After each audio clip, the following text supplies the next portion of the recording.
So welcome to the Q&A for History 100, Perspectives in History. Thank you guys for coming out tonight. I know in the middle of the week it's a little tricky, but again, I'm really glad you could all be here. As you probably are well aware, this Sunday is due your Project 1 in History 100, the Topic Exploration Worksheet.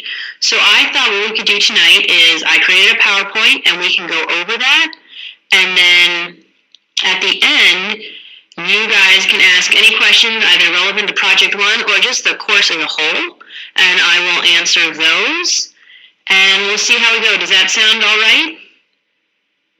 Does that work for everyone? Awesome. Okay, so again, I'm going to go through my PowerPoint first, and then we will move on to questions. If you have a question while I'm doing the PowerPoint, type it and put it in the chat box, but I might not answer it until the very end, because sometimes I don't quite notice when the chat is moving when I'm speaking on the PowerPoint. Okay, so Project 1 is your Topic Exploration Worksheet. So what is the goal of this project? Why are we making you do it, right? I mean, I think that's a good place to always start with, why have we come up with these assignments? Well, it's to A, help you familiarize yourself with the topic, to use the research kit that we've created to help you identify research questions, use that same research kit to identify primary and secondary sources, and reflect on why this topic is important to you and society. So the goal of this assignment is to think about research questions, their larger impact, and also start becoming familiar with primary and secondary sources and how they might be useful to answering research questions. So again, we're just taking off a little chunk of historical skills that we want you to learn as we move through History 100. So when we actually look at the project, we divide it into 3 parts. Oh, sorry, no, I lied. We started with the research kits. So where can you find the research kits? If you haven't already found them, click on the course documents in the navigation panel, scroll down to research kits, click on that link, then read through the different topics and sources. Now, while you're reading through them, when you find one that you like, choose a topic, choose 2 research questions, 2 primary sources, and 2 secondary sources. Just do that right off the bat, right when you're looking through the research kit, because that is going to save you more time when you get to the Topic Exploration Worksheet. This is forefronting the work you're going to do. So click on Course Documents in the navigation panel, scroll down to Research Kits, click on that link, and then you're going to want to choose a topic and choose 2 research questions, 2 primary sources, and 2 secondary sources. Okay, part 1, choose a topic. This one, especially when you're in the research kit, will be pretty self-explanatory, and you might already have a preference. So as you all know, by now the topic is the dropping of the atomic bomb on Hiroshima. So there are lots of different ways that we can look at this, and that's what we're also working on in this course, right? The different ideas that when we ask questions about different topics, they shift what we are thinking about and what we are looking for in evidence. So our options for you are, you can look at scientific and technological advances, government and domestic policy, military strategy, international relations, and the effects on civilians. It's up to you. Whichever of these speaks to you, you are most interested in, you think is most important, choose it. So all you need to do is you can put a little X in the box, you can put a check. I've had students write this one. Students who had difficulty checking in the box in the next part, which we're about to go over, they just explained, I chose government and domestic policy, and I was able to figure out from there that they had chosen a topic, they just had a problem filling it in. When I was completing this page, the way to do it, I found, was to insert text box. Inserting a text box as I worked through the PDF was very convenient, but I think since you guys are doing it online, you might not have the same limitations that I had working with it offline. Okay, so let us keep going. So now you've chosen a topic. I'm not sure which topic you've chosen, but you have chosen one, and you're feeling okay about it, but you're thinking, I don't really know anything about this topic. Or maybe I only know a little about this topic. Or maybe I think that I chose this topic because it really upsets me. Or maybe I chose this topic because this topic has so many different things. I want to know what came out of this topic. Was there anything that we were able to use from this topic? And that's for the second part of part 1. Write a short paragraph about what you already know. So just off the top of your head. And in that short paragraph, you should identify your topic. So again, tell me if you're doing the military. Tell me if you're looking at effects on civilians. Then, explain your interests with specific reasons. Why does it appeal to you to talk about the effect on civilians? Why is that personal? It doesn't have to be long. It can be one sentence. Explain any information you know about the topic. Maybe you read a book about it once. Maybe you just remember learning about it in high school. Perhaps a grandparent talked about remembering that day. Any of those are completely acceptable, and you just want to write down what it is. And even if you think, oh, I don't know a lot about this, just tell us what you might remember learning about it at some point in time. Then, sorry, I have a slight cold. Explain any opinions you hold about the topic. And explain any ideas you have about whether the topic is positive or negative. And this is kind of also where we get into the important, because this is where we're delving into our own biases, right? We did that in week 1 when we compared Zinn and Schweikart's bias. So now we're doing it for ourselves to some extent in this paragraph, where we're just saying, what are my opinions about this topic? Do I think that we should have dropped the bomb? Do I think that we shouldn't have dropped the bomb? Do I think it's important that we did drop the bomb? Do I think all of those questions that you're asking yourself as you're considering your topic, include them, because that also goes into choosing this topic and what you know before you start your research. And it's important to identify your own feelings, your own opinions, your own biases before you start to delve in further. All right, so now you've written a paragraph on what you know about this topic and what you think you know about this topic. So, part 1. Once part 1 is complete, submit it through your journal. If you have submitted part 1 before Friday at 11:59 p.m., your instructor will provide feedback to help you revise before submitting project 1 by Sunday.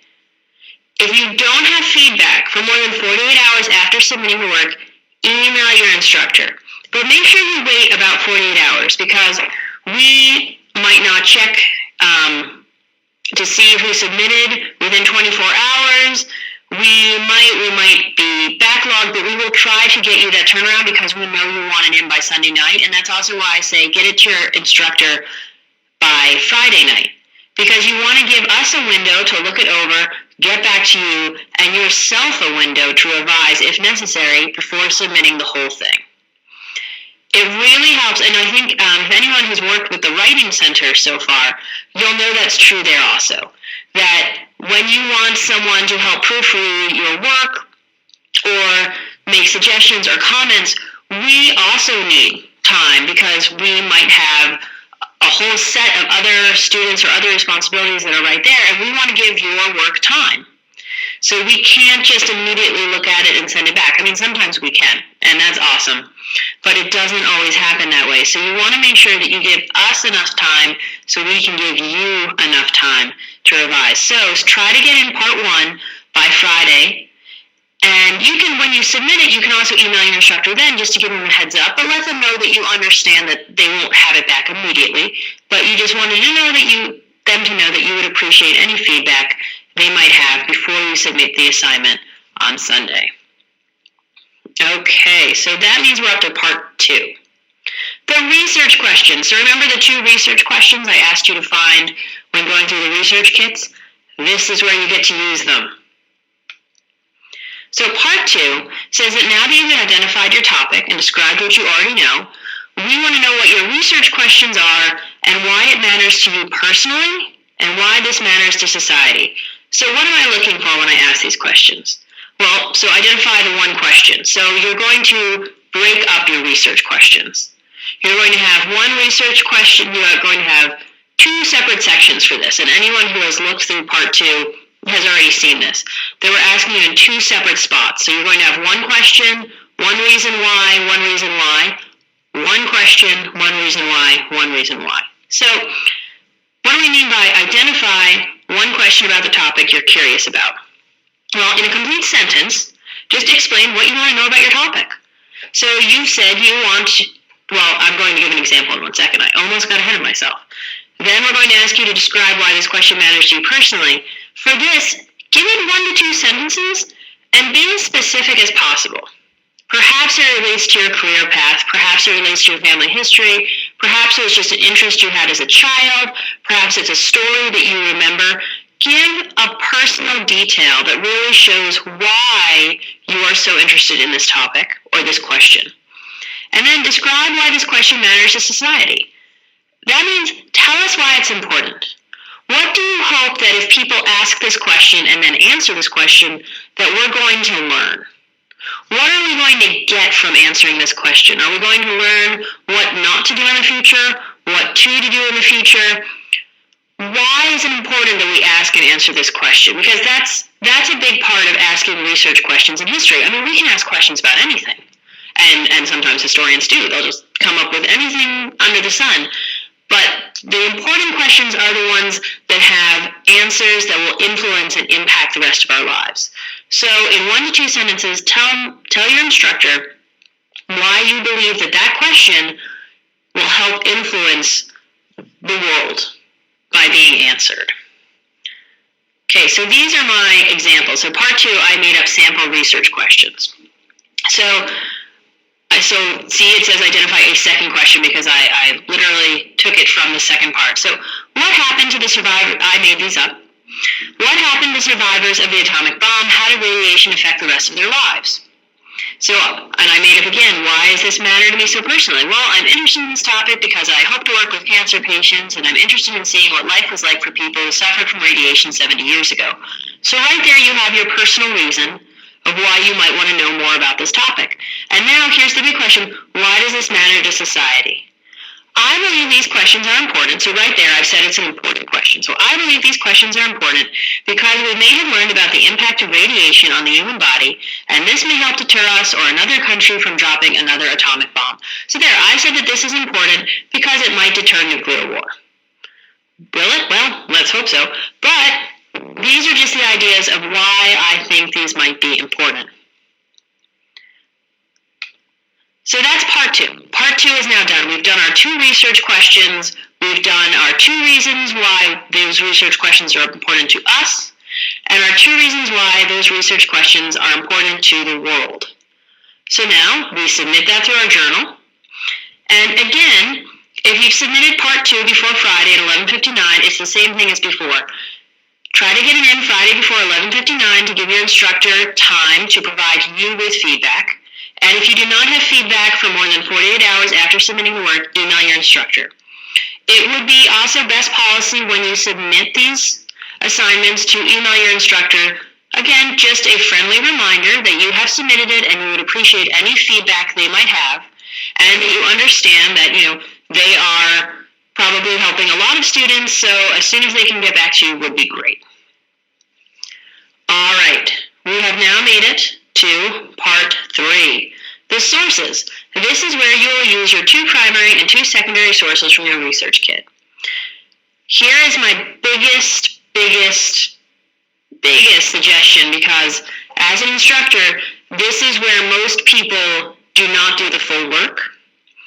This is where you need to make sure you include the full citation for your source. So when you're going through the research kit, you will see the author, the title, the journal, the website. You need to include all of that. You can even copy and paste directly from the research kit. It's a little tricky. You might have to reformat when you do so, but your instructor needs all of that information. You can't just say, I'm going to use the atomic records, because we don't really know what that means. Plus, as historians, it is incredibly important to us to cite everything correctly, because citations are how we leave a paper trail for someone else, that we say, this is the evidence for my work.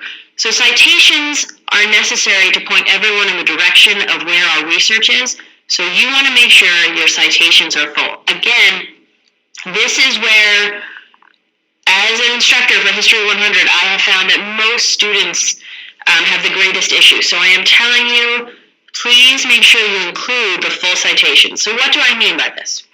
This is what Part 3 should look like. List which secondary sources provided in your topic research kit would be helpful for investigating your first research question. Okay. So there I've included the whole source. And also for the primary sources provided, I have included the whole source. And that's what you want to do. I've put, yes, Elaine, this PowerPoint will be available. It will be probably loaded up to the learning community by tomorrow at some time, tomorrow night at the latest. So, yes, you want to include the full citation. You want to look through and see which sources you believe will help you answer your question. You just copy and paste that, fix the formatting, and put them in section for the section 3. Now, and you want to make sure again that you use your 2 primary and your 2 secondary sources to answer those questions. So part 3, the second question for part 3 is, what did you learn? Remember in the beginning in part 1, we asked you, what do you already know? Well, now we're saying you looked over your sources and you've skimmed through them and you've chosen your topics and you've thought about them and your research questions and why they're important. And is there anything now that you've taken away from this that you didn't know? Do you know, my research questions were on radiation. When I looked over the articles thinking, should I choose them, did I find out anything about radiation and the impact on the survivors of the atomic bomb? Did I find out how long they lived, or if we were able to take scientific evidence from what happened to them to use in other situations? What did I learn? This should be 1 to 2 paragraphs and complete sentences. Should include specific examples of what you now know about your topic that you did not know when you first began. Always make sure, and this goes really for any assignment, make sure you include specific examples. And I'm going to say that again with the research questions and why they're important to you and why they're important to society. If you provide a vague answer, you may be marked proficient. But if you are working for exemplary, you want to make sure you include specific reasons and specific examples. That's how you go from needs improvement or proficient to exemplary. That's the jump. Always making sure that you are proving your point as much as possible and as specifically as possible. Okay, so now you're going to put it all together. So review your feedback from your instructor in parts 1 and 2 and revise accordingly. Check your spelling and grammar. Go to the 243 topic exploration submission and submit your work. Take a deep breath and relax. And that, my friends, is the Topic Exploration Worksheet. So, now that I've reached the end of the PowerPoint, please let me know if you have any questions, and I will try to help you through with them, either on the Topic Exploration Worksheet or on the History 100 class as a whole.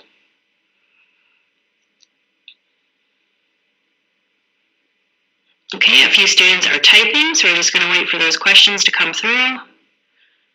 Yes, Sarah, so the whole worksheet is due Sunday. The question is, this whole worksheet is due Sunday? Yes, Sunday night at 11:59, all 3 parts are due, submitted to the 243 submission site.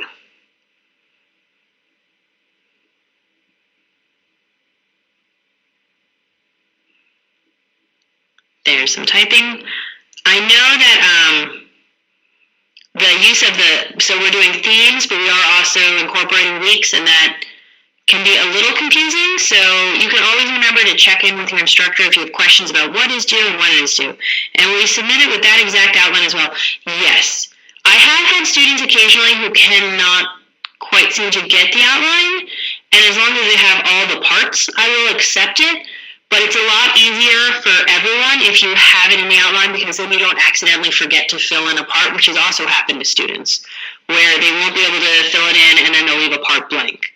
So yes, make sure that every answer, best practice is to make sure that every answer is in the worksheet. If you can't make it work, email your instructor, let him or her know the difficulties, and just make sure you include every part if you have to submit it in any other way. Okay? Yep, no problem. Waiting for a few more typers.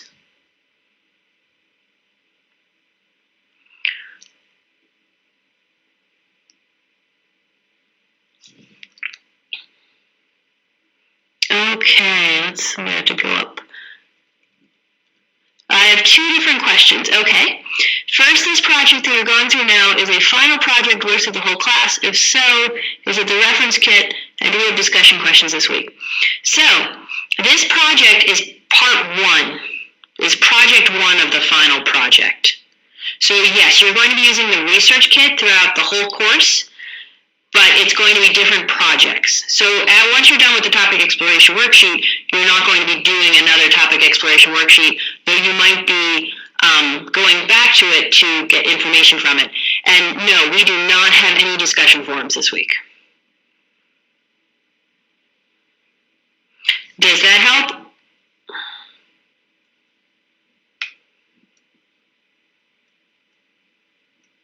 Can you turn in part one for comments?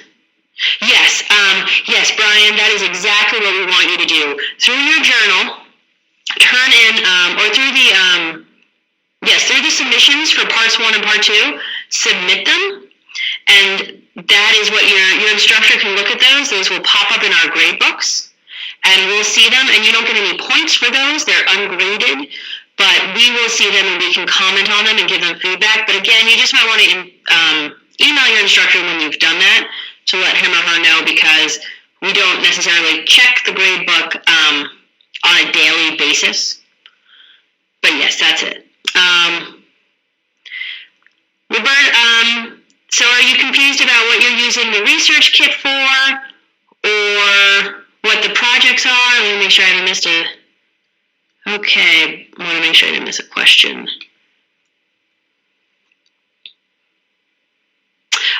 Okay, so Sarah, if you turned it in Friday, you mean the whole topic exploration worksheet or the parts? Because once you turn in the whole topic exploration worksheet, that's technically it. Like, you're not going to get feedback on it until it's your grade.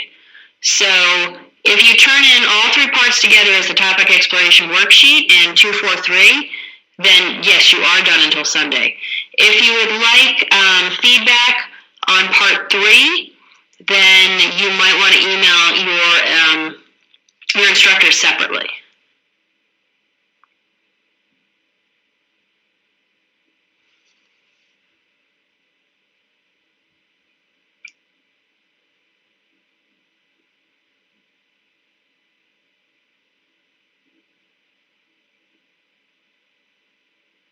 Okay, so one student has said that she is confused on the topics. So last week she was working on science from the research kit. So what is confusing you about the topics? Yes, okay, so I'm going to ask that, is it Carla? Carlene. Carlene, if you could just maybe provide a little more information about what is confusing you on the topics. And Roberta, yes, so Roberta asks if the project is solely on the atomic bomb. Yes. For this class, we are asking you to focus solely on the atomic bomb. For history, 100 perspectives, the whole point is to work on historical skills. So we're asking you to work within this topic because we want to focus specifically on creating research questions, creating thesis statements, looking for historical context, and we're trying to keep it within a realm that we provide a lot of the information to help cut down on what you guys will be searching or looking for. So yes, everything is on the atomic bomb. Case there. Okay, no, yeah, Carlene, that makes sense. Yeah, if you're still trying to decide on your topic, I totally understand that.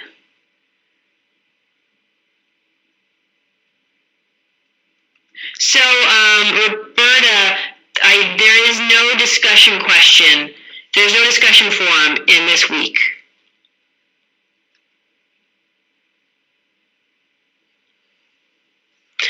You can always double check with your instructor, or they might have included in their weekly announcement what you guys should be working on each week.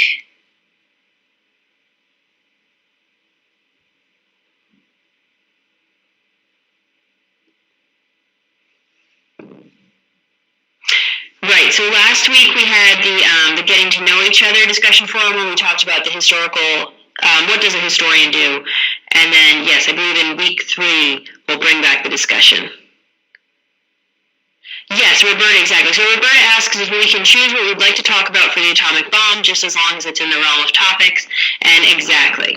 As long as it's about the atomic bomb and within the realm of topics, you can want to research any of it, and that is fine. And you probably want to make sure that the primary and secondary sources can answer those questions. So look over the primary and secondary sources and consider which ones could answer the questions.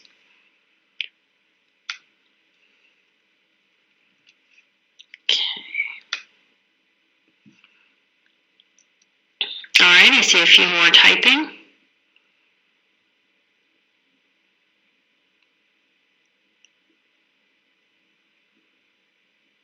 Oh, that's completely fine.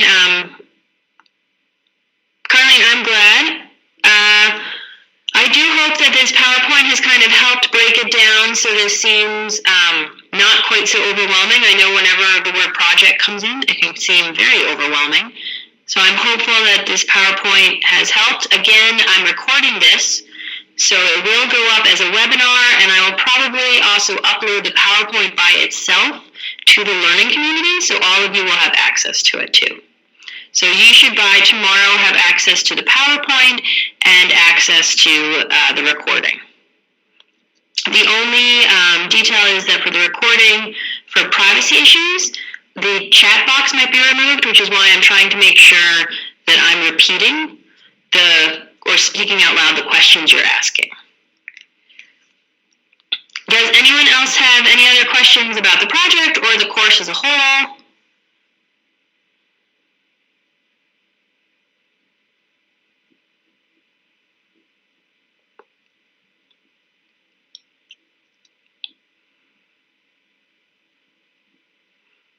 Okay, I don't see any questions. If we don't have any more questions, then it's almost 9:30, and I might suggest that we adjourn for now. We can always pick up in the learning community. I do see someone typing.